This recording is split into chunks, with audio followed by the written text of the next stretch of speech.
नमस्कार दोस्तों, मैं अरविंद कुमार आप सभी का स्वागत करता हूं हमारे YouTube चैनल महागुरु आईएएस पर। तो हम लोग फिजिक्स की सीरीज डिस्कस कर रहे हैं।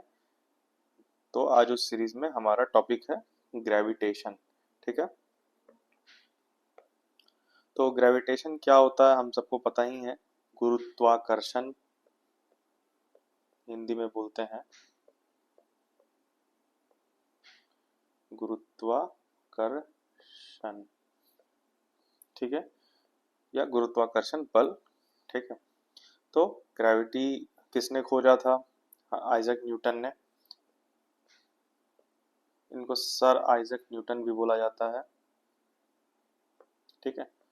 कहानी सबने जानी है, सबको पता ही है कि पेड़ के नीचे बैठे थे, एप्पल गिरा, उनको लगा कि एप्पल नीचे ही क्यों गिरा। ठीक है। तो उन्होंने ग्रेविटी या ग्रेविटेशन फोर्स की खोज कर दी। तो ये बेसिक है। ठीक है। तो gravitation is the universal force by which every object in the universe attracts every other object. ठीक है। किसी भी दो चीज के बीच में इस यूनिवर्स में लगने वाले फोर्स को ग्रेविटेशन फोर्स कहते हैं। This attractive force is called force of gravitation. For example, earth attracts a falling apple due to force of gravitation. किसी भी चीज को आप अर्थ के छोड़ते हैं तो वो नीचे गिर जाएगा, तो अर्थ उसको अपनी तरफ खींच लेता है। तो ये हमारा क्यों खींचता है? तो फोर्स ऑफ ग्रेविटेशन की वजह से। और अगर आप जैसे आप गिरते हैं तो वो क्यों गिरते हैं? ग्रेविटेशन की वजह से गिरते हैं। यही स्पेस में ग्रेविटेशन नहीं है तो आप गिरिएगा ही नहीं, कभी लटके रहिएगा। ठीक है। तो examples of gravitational force: falling objects, planetary orbit. ठीक है। और Newton's law of universal gravitation. तो the gravitational force between two point masses is directly proportional to the product of their masses. Suppose ये जो फोर्स है दो पिंड के बीच में, हिंदी में अगर बोले तो पिंड होता है। ठीक है। दो जो एक मास m1 ले लीजिए, m2 ले लीजिए। ठीक है। तो दो पिंड के बीच में जो दूरी है अगर है वो r है। ठीक है। तो फोर्स जो है वो डायरेक्टली प्रोपोर्शनल है दोनों पिंड के मासेस का प्रोडक्ट का। और फोर्स जो है वो इनडायरेक्टली प्रोपोर्शनल है जो डिस्टेंस है उसके स्क्वायर का। ठीक है।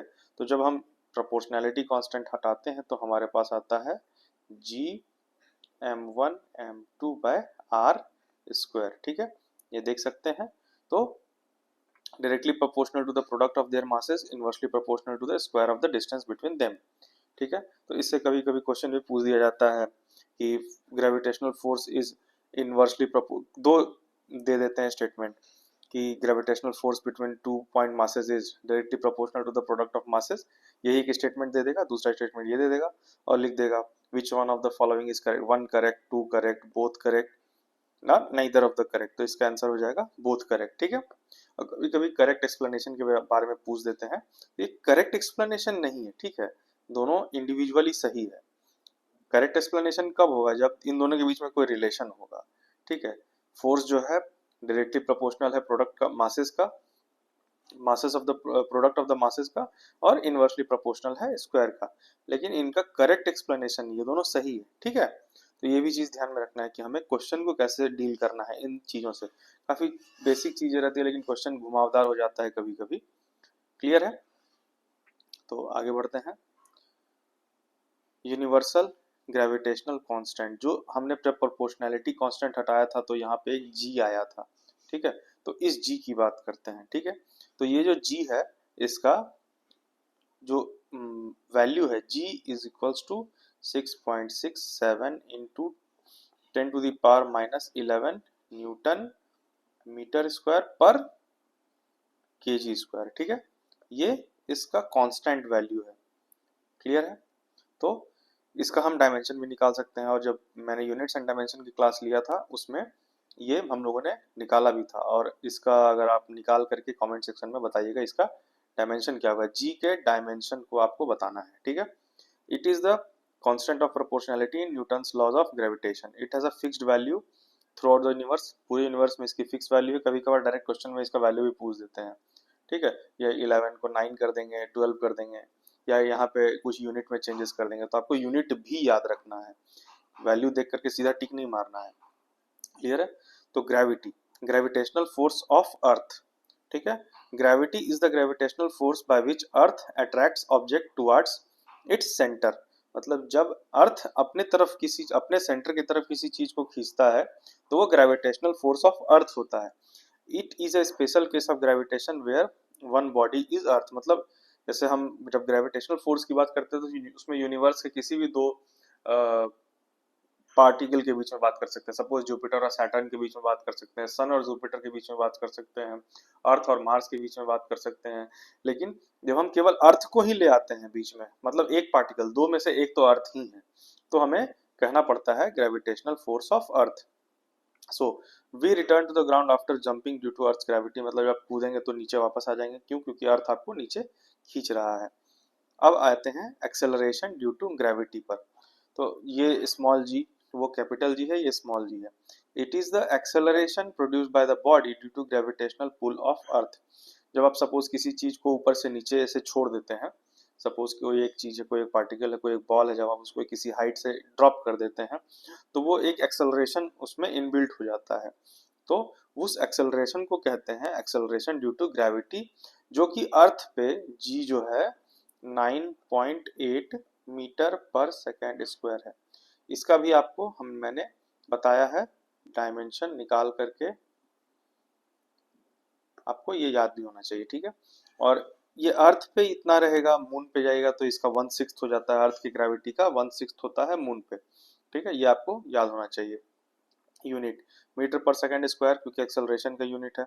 Value of g is approximately constant near earth surface but varies slightly with altitude. मतलब थोड़ा थोड़ा अगर आप ऊपर जाएंगे, अर्थ के विसिनिटी से बाहर जाएंगे, तो ये थोड़ा थोड़ा चेंज होगा। Depth, latitude and depth. Freely falling object accelerates at 9.8 meter per second square. Very good. The properties of acceleration due to gravity. Independent of shape, size, mass of the object. Clear है? ये एक independent है, ये भी statement में कभी कभार दे दिया जाता है। Small payable and heavy boulder fall at the same rate in vacuum. Vacuum में दोनों सेम रेट पे होगा, ये वैक्यूम जरूरी है, ठीक है। Example, in the absence of air a feather and a coin fall together at a same rate, ठीक है। एक फेदर एब्सेंस ऑफ एयर में, अब एयर की बात करेंगे हम लोग थोड़ी देर में, ठीक है।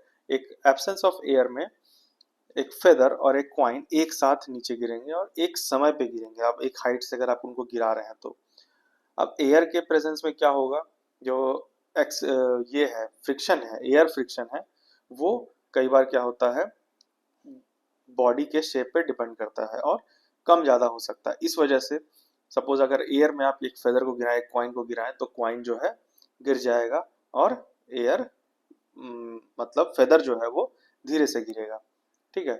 और अगर बात करें जैसे कि कभी कभार ऐसा होता है एयर फ्रिक्शन इतना ज़्यादा होता है, जैसे आप कोई स्पेस से कोई पार्टिकल आ रहा है तो एयर फ्रिक्शन उनमें आग भी लगा सकता है, ठीक है। और जो हमारे जो जैसे फाइटर पायलट्स होते हैं उनका कपड़ा इस तरह से डिज़ाइन किया जाता है कि अगर जब वो इजेक्शन करते हैं, सपोज उन्हें इजेक्शन करना पड़ा मिड एयर में, तो वो जब कूदेंगे तो उनके कपड़ों में आग ना लगे, उनके कपड़े इस तरह से डिज़ाइन किए जाते हैं, ठीक है। क्लियर है? Importance of gravitation in real life keeps planets in their orbit around the sun, ठीक है। जो अगर ग्रेविटेशन नहीं होगा तो हमारे जो सन है, जो सन के अराउंड हमारे प्लैनेट्स रोटेट कर रहे हैं वो रोटेट नहीं करेंगे, वो इधर उधर, तो फिर बचेगा ही नहीं। Cause tides in ocean due to gravitational pull of the moon, ठीक है। Essential in launching satellites, studying planetary motion, circulating calculating mass of celestial bodies, ठीक है। ये सब हमारे ग्रेविटेशन की वजह से हुए। ग्रेविटेशन को लेकर के दो मूवीज बनी है बॉलीवुड हॉलीवुड में, सॉरी। एक है ग्रेविटी, बहुत अच्छी है, ठीक है। और दूसरी एक और बनी है इंटर स्टेलर। इसमें तो सिंपली एस्ट्रोनॉट जो है दिखाया गया है, एस्ट्रोनॉट बिना ग्रेविटी के किस तरह से मैनेज करते हैं अर्थ तक वापस आने के लिए। और इंटरस्टेलर में दिखाया गया है कि ग्रेविटी जो है रिलेट करता है हमारे टाइम ट्रेवल से, इसको टाइम ट्रेवल से रिलेट किया गया है। अगर ग्रेविटी ज़्यादा है तो किसी किसी एक टाइम फ्रेम में ग्रेविटी ज़्यादा है तो वो ज़्यादा तेज़ी से वहाँ पे टाइम मूव करेगा, या कहीं ग्रेविटी कम है तो वो टाइम कम मूव करेगा। तो ये दोनों मूवीज आप देखिए जरूर, बहुत अच्छी है, देखना चाहिए। ठीक है। सो वापस आते हैं टॉपिक पे। तो variation in acceleration due to gravity. ठीक है। Height depth, if height depth effect, the value of g decreases with increase in height. ठीक है। हाइट बढ़ेगी तो ये डिक्रीज करेगा अबव अर्थ सरफेस और with depth inside the earth. The gravity on a mountain top is slightly less than sea level. ठीक है। maximum at poles, g is highest at the poles due to minimum distance from the earth center and no centrifugal force from earth's rotation। आपको पता होगा कि जो हमारा अर्थ है, ठीक है, अर्थ है, सपोज इसको हम इक्वेटर माने, तो ये अर्थ जो है, जो हमारे इक्वेटर पर मतलब पोल्स के पास थोड़ा सा डाउन है और यहाँ पे थोड़ा सा बल्ज्ड आउट है। ठीक है। अगर एग्जाम में पूछा जाता है अर्थ का शेप कैसा है, तो हमें स्फेरिकल या सर्कल इस टाइप से नहीं कहना है, अर्थ का शेप अर्थ जैसा ही है। ठीक है। अगर मैं एक बात करूं कि अगर ये मैं इसको इक्वेटर का डायमीटर लूं, इसको d1 बोलूं और इसको d2 बोलूं, सपोज इसको अच्छे से मैं करके दिखाता हूँ, एक सेकेंड।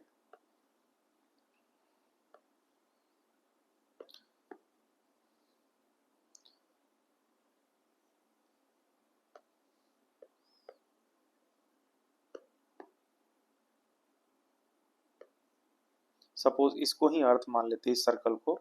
ठीक है। तो ये एक, अगर हम इसको एक डायमीटर लें d2 और इसको एक डायमीटर लें d1, तो इस d1 और d2 का जो परसेंटेज होता है, डिफरेंस का परसेंटेज होता है, अगर सपोज हम लोग करते हैं कि d2 d1 जो है वो हमेशा बड़ा होगा d2 से। ठीक है। d1 जो है स्लाइटली बड़ा होता है d2 से, d1 is slightly greater than d2, और वो डिफरेंस कितना है, 0.33%। ठीक है। और ये सबसे कम है, क्लियर है, सबसे कम है। ठीक है। तो और बाकी जो हमारा कोई भी स्फेरिकल आप शेप ले लेना, कोई भी स्फेरिकल से, फुटबॉल या कोई अदर, बास्केटबॉल, वॉलीबॉल, जो भी बॉल आप ले सकते हैं, उनका जो d1 और d2 का डिस्टेंस होगा, एक एक 2-2% का डिफरेंस हो जाएगा। अर्थ में ये सबसे कम है, 0.33%। और अर्थ का जो शेप है वो जियोइड है। क्लियर है। तो इसीलिए जो है maximum at poles, g is highest at poles. तो ये पोल पे क्यों है, क्योंकि ये जो d2 है ये कम है। ठीक है। Due to minimum distance from the earth centre and no centrifugal force. अब यहाँ पे सेंट्रीफ्यूगल फोर्स भी ज्यादा है क्योंकि रोटेशन यहीं से हो रहा है। ठीक है। और यहाँ पे एक्सिस है, तो ये कम होगा। और minimum at equator due to g is lowest because earth radius is the largest. यहाँ से यहाँ d1 जो है वो ज्यादा है। ठीक है। And the centrifugal force is maximum. आप लोगों ने इसे ज्योग्राफी में पढ़ा भी होगा। इफेक्ट ऑफ अर्थ रोटेशन, तो the rotation of earth reduces effective gravity especially at the equator. The outward centrifugal force acts as gravity. जो आउटवर्ड सेंट्रीफ्यूगल फोर्स है वो ग्रेविटी के जैसा एक्ट करता है। ठीक है। Reduces the effective gravity. तो ये भी याद रखना है, ये दो फैक्टर हैं कि आपका हाइट डेप्थ इफेक्ट है। ठीक है। और ये बहुत बार एग्जाम में पूछा गया है, value of acceleration due to gravity is maximum at poles, equator, इस टाइप से दे दिया जाता है, तो आपको पोल पे टिक करना है। क्लियर है। और what is the effect of earth rotation on acceleration due to gravity? The rotation of earth reduces effective gravity. Clear है। स्पेशली एट द इक्वेटर, क्योंकि इक्वेटर पे जो रोटेशन का इफेक्ट है वो सबसे ज्यादा है। ठीक है। The outward centrifugal force acts as the gravity. Effect of angular speed, the angular speed of earth increases the value of g. Angular speed, if the angular speed of earth increases, ठीक है, अगर omega बढ़ता है तो जी घटता है। ठीक है। And if angular speed decreases and the g will increase, मतलब इनवर्सली प्रोपोर्शनल है।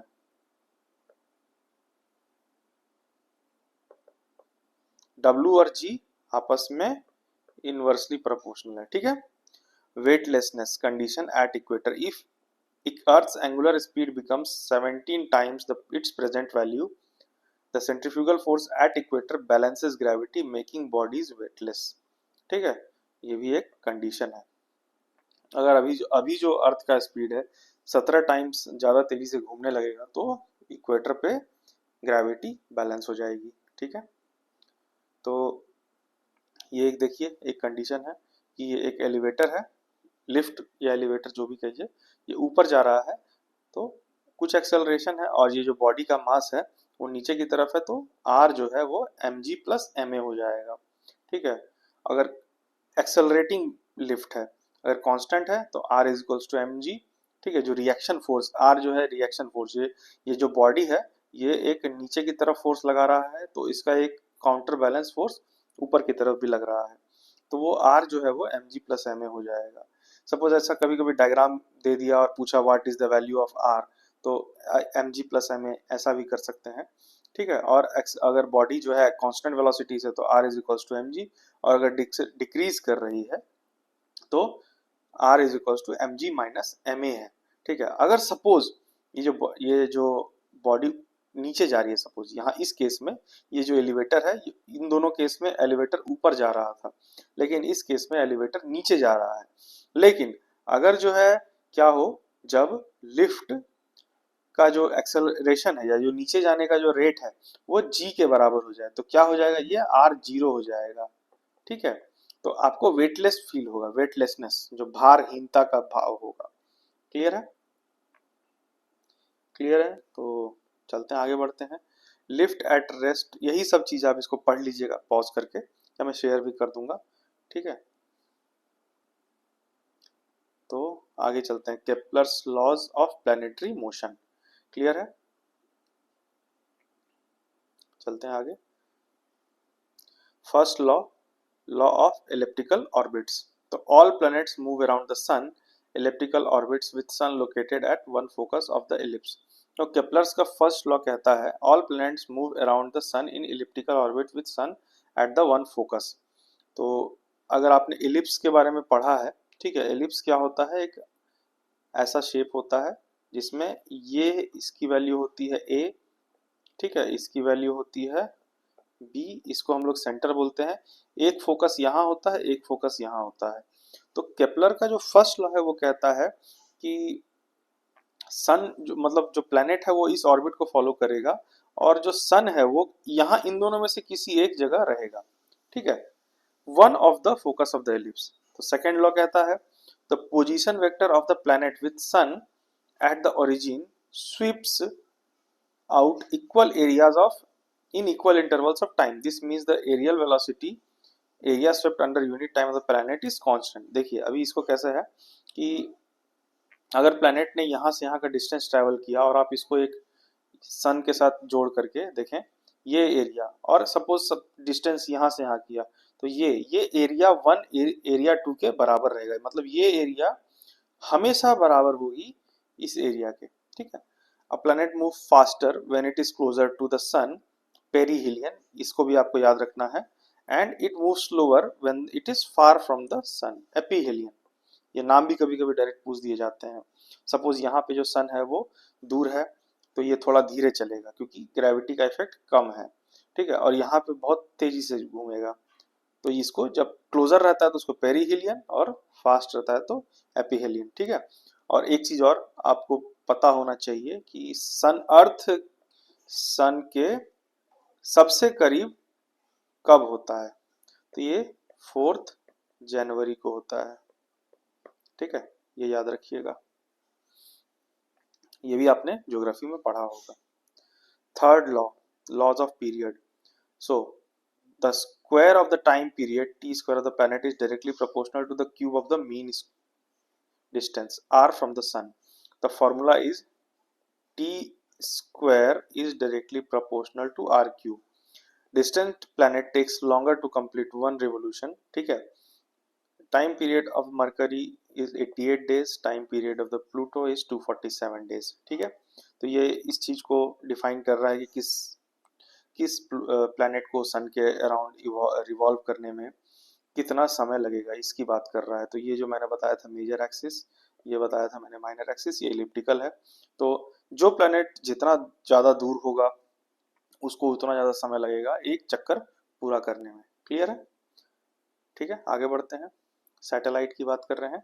तो what is a satellite? Satellite is a natural और artificial body that revolves around a planet due to its gravitational attraction. तो satellite दो प्रकार के होते हैं, नेचुरल और आर्टिफिशियल। आपको पता है कि अ, हमारा जो अर्थ का सैटेलाइट है नेचुरल, वो क्या है? मून है। ठीक है। और आर्टिफिशियल सैटेलाइट तो हम लोग रोज भेजते रहते हैं बहुत। और ये भी हमारा एक करंट अफेयर्स का टॉपिक हो जाता है। आप कि 2025 में कितने सैटेलाइट भेजे, 2024 में कितने सैटेलाइट भेजे, या स्पेस मिशन, इसको भी हमें ध्यान में रखना है। ठीक है, ये सब सवाल बहुत पूछे जाते हैं करंट अफेयर्स में।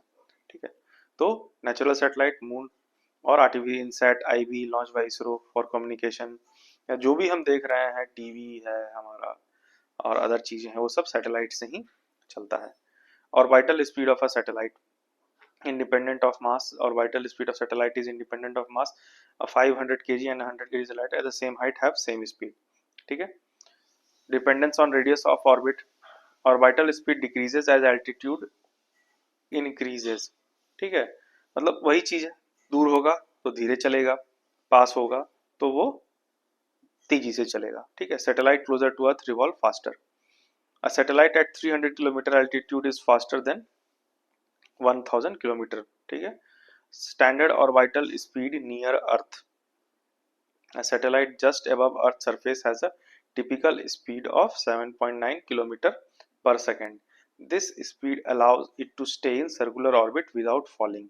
ठीक है, ये भी याद रखिएगा, ये भी बहुत इंपॉर्टेंट चीज है कि इतना ही स्पीड से अगर वो चल रहा है 7.9 किलोमीटर इन 1 सेकेंड, तो वो सैटेलाइट गिरेगा नहीं। ठीक है, और वाइटल स्पीड यही है।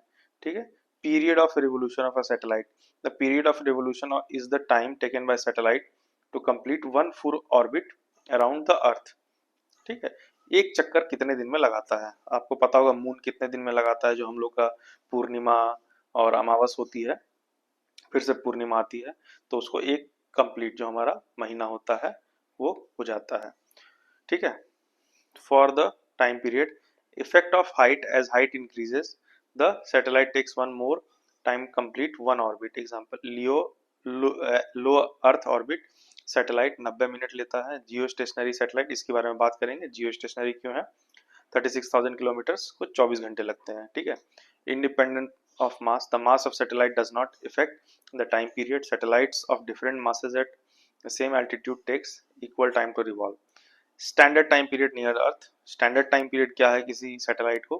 Satellite near earth surface complete one orbit in 1 hour 24 minutes और 84 minutes, common for remote sensing and earth observation. आपको पता होगा कि बहुत सारे देशों पे नजर रखी जाती है सैटेलाइट द्वारा।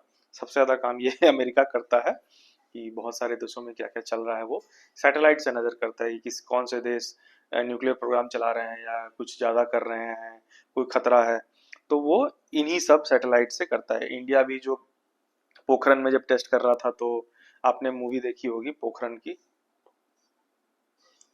उसमें भी सैटेलाइट से नजर रख रहे थे वो लोग, कॉन्स्टेंटली नजर रख रहे थे, तो उसको भी चकमा दिया था इंडियन एजेंसीज ने, बहुत अच्छा काम किया था। ये मूवी भी आपको देखनी चाहिए।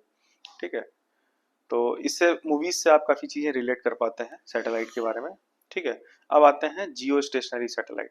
जियो स्टेशनरी सैटेलाइट का ऐसा है कि जिस स्पीड से अर्थ रिवॉल्व कर रहा है उसी स्पीड से हमारा सैटेलाइट भी रिवॉल्व करेगा। ठीक है, तो वो अर्थ के जैसे आज सपोज जिस भी शहर में आप हैं, तो उस शहर के ऊपर एक सैटेलाइट प्लेस कर दिया गया। ठीक है, तो उस जब जिस तरह से अर्थ रोटेट कर रहा है, आपका सैटेलाइट भी उसी स्पीड से रोटेट करेगा, तो वो हमेशा आपके शहर के ऊपर ही नजर गड़ाए रखेगा। तो वो जो होता है वो जियो स्टेशनरी सैटेलाइट हो जाता है, मतलब वो उस प्लेस के लिए स्टेशनरी है, उस प्लेस के लिए वो रुका हुआ है। क्लियर है? तो रियल टाइम एप्लीकेशन देखिए। Communication, geostationary satellite stay fixed over one point, TV broadcast, weather monitoring, navigation, GPS, satellites in medium earth orbit provide positioning and navigation services. ठीक है, earth observation, polar satellite help monitor natural disaster, agriculture, environmental. पहले जो मौसम की जानकारी आती थी उसमें सैटेलाइट से प्राप्त चित्रों के अनुसार इस तरह से हमें दिया जाता था, जिससे हम लोग जो है मौसम की जानकारी प्रेडिक्ट कर सकते थे। ठीक है, मौसम विभाग अभी भी होता है, वो यही सब काम करता है, सैटेलाइट से प्राप्त जो फिगर्स होते हैं, जो चित्र होते हैं, उनको देख के एनालाइज करता है कि हवा इधर से आ रही है या उधर से आ रही है, तो कल हवा कहाँ रहेगी या आगे भागेगी या कितने स्पीड से चल रही है, तो वो हवा क्या प्रोड्यूस कर सकती है, क्या चक्रवात ला सकती है। तो ये सारी चीजें हम लोग जियो स्टेशनरी या सैटेलाइट के ही माध्यम से हम कर पाते हैं। तो जियो stationery satellite, a geostationary satellite is that one revolves in the equatorial plane in the same direction as earth rotation, west to east। ठीक है, ये भी एक बहुत इंपॉर्टेंट पॉइंट है। अर्थ का रोटेशन वेस्ट टू ईस्ट होता है, न कि ईस्ट टू वेस्ट, ये भी आपको याद रखना है। with a period of revolution equal to Earth's rotation period, that is 24 hours. Such a satellite will appear stationary relative to Earth and it is called geostationary satellite. मैंने बताया भी आगे आप पीछे पहले। Orbital altitude, it revolves around Earth at a height of 36,000 km. Parking orbit, the orbit of geostationary satellite is also known as parking orbit. Arthur C. Clarke, he was the first to predict that communication satellite can be stationed in the geosynchronous orbit.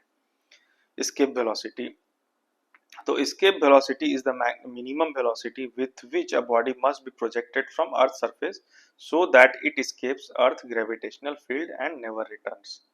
समझ में आया? मैं हिंदी में बोलता हूँ कि suppose आपको एक, आपके हाथ में एक गेंद है और आपने उसे इतनी जोर से फेंकना है कि वो अर्थ के ग्रेविटेशनल फील्ड, अब ग्रेविटेशनल फील्ड क्या है? फील्ड जो, देखिए, मतलब अर्थ का एक, ये अर्थ है हमारा और इसका ग्रेविटी यहाँ पे तेज है, यहाँ पे कमजोर, धीरे, जितना दूर आप जाएंगे आपका फील्ड, सपोज आपका इलाका होता होगा, एक होता है ना, ये मेरा गांव है, मेरा इलाका है। सपोज आप पटना के रहने वाले हैं, तो पटना में आपका जो पकड़ है, आपका धाक है, वो ज्यादा होगा। जैसे तरह से आप दूर जाते जाएंगे आपका जो है धाक कम हो जाएगा। तो अगर आपका अर्थ यहाँ है तो यहाँ आपका फील्ड इफेक्ट ज्यादा है। ठीक है, जिस तरह से आप दूरी बढ़ती जाएगी आपकी धाक कम होती जाएगी, आपका जो ग्रेविटेशनल पुल है वो कम हो जाएगा। कोई व्यक्ति यहाँ होगा तो उसको ज्यादा फील होगा, यहाँ होगा तो थोड़ा कम, फिर कम, फिर कम। एक जगह ऐसा आएगा कि आपका धाक खत्म हो गया है, वहां किसी और का धाक चालू हो गया है। ठीक है, तो ये एक एग्जाम्पल था, मैंने इसको समझाया। तो वही ग्रेविटेशनल फील्ड जो है उसी चीज को बोलते हैं कि अगर एक गेंद आपने इतनी जोर से फेंका कि वो अर्थ के ग्रेविटेशनल फील्ड से बाहर चला जाएगा, तो अर्थ के ग्रेविटेशनल फील्ड से बाहर जाने का मतलब है कि वापस उसको अर्थ अपने तरफ नहीं खींच पाएगी। मतलब, तो ये मिनिमम स्पीड क्या होनी चाहिए, यही होता है एस्केप वेलोसिटी। ठीक है, तो की प्रॉपर्टीज क्या है? Independent of mass, shape, size of the body, पत्थर हो चाहे कुछ भी हो, independent of the direction of projection, आप सीधा फेंकिए, टेढ़ा फेंकिए, दाया फेंकिए, अगर आपने उस स्पीड से फेंक दिया तो वो निकल जाएगी बाहर। Also known as second cosmic velocity, तो वो वेलोसिटी क्या है अर्थ के लिए? 11.2 किलोमीटर पर सेकेंड। तो अगर आपने 11.2 किलोमीटर पर सेकेंड से किसी भी चीज को फेंक दिया, चाहे आपका दोस्त हो, चाहे गेंद हो, चाहे कोई भी चीज हो जिससे आप पीछा छुड़ाना चाहते हो, इस स्पीड से अगर आपने फेंका तो वो आपके पृथ्वी से चला जाएगा, और चांद से 2.4 किलोमीटर पर सेकेंड। तो इतना जो वेलोसिटी होता है ये हम लोग तो नहीं अचीव कर सकते, इंसान तो नहीं कर सकता है। तो सैटेलाइट्स होते हैं उनको इसी मिनिमम इतना वेलोसिटी तो दिया ही जाता है, ज्यादा दिया जाता है, तभी वो अर्थ से बाहर आते हैं, नहीं तो वो अर्थ उसको वापस अपनी तरफ खींच लेगा। ठीक है, relationship with orbital velocity, therefore escape velocity is root 2 times the orbital velocity, about 41% more. If the orbital velocity is increased to root 2 times the escape velocity, satellite will escape the earth's orbit। okay, so ये एक bonus tip है। what is gravitational lensing? it is a phenomenon where the gravitational field of a massive object such as galaxy, galaxy cluster or black hole bends the path of light traveling from a distant source। ठीक है, तो यही चीज है। देखिए आप इसको figure में, और अगर ज़्यादा इसके बारे में रिसर्च करना है तो आप ज़्यादा जानकारी चाहते हैं तो हमें कमेंट सेक्शन में क्वेश्चन पूछिए। ऐसे ये उतना इम्पोर्टेंट नहीं है, बट ठीक है, जानना चाहिए हमें। क्लियर है? तो आज के लिए इतना ही। हम लोग इसका क्वेश्चन अगले वीडियो में डिस्कस करेंगे, एक हम लोग क्वेश्चन आंसर की सीरीज लाएंगे, उसमें डिस्कस करेंगे। तो अगर कोई डाउट है तो आप हमें पूछ सकते हैं कमेंट सेक्शन में, या टेलीग्राम या व्हाट्सएप के चैनल पे। ठीक है, तो आज के लिए इतना ही। Thank you very much. Video पसंद आए तो वीडियो को लाइक कीजिए, कमेंट कीजिए, हमारे चैनल को सब्सक्राइब कीजिए और शेयर कीजिए। Thank you very much.